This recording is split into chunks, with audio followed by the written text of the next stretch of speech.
ধর্মশালায় হঠাৎ করে light off করে দেওয়া হয়েছে। লাইট বন্ধের পর সেখান থেকে স্টেডিয়াম ত্যাগ করতে বলা হয়েছে দর্শকদের। মূলত আকাশে পাখি উড়াউড়ি দেখে আতঙ্কিত হয়ে পড়ে সেখানকার দর্শকরা। ড্রোন আতঙ্কে ভেবেছিল ড্রোন উড়ছে আকাশে।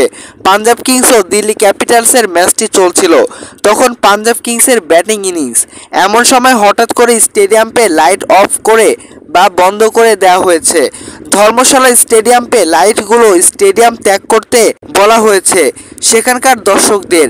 এর আগে তড়িঘড়ি করে মাঠ ছাড়তে দেখা গেছে এই ম্যাচের উপস্থিত থাকা পাঞ্জাব কিংস ও দিল্লি ক্যাপিটালসের ক্রিকেটারদের।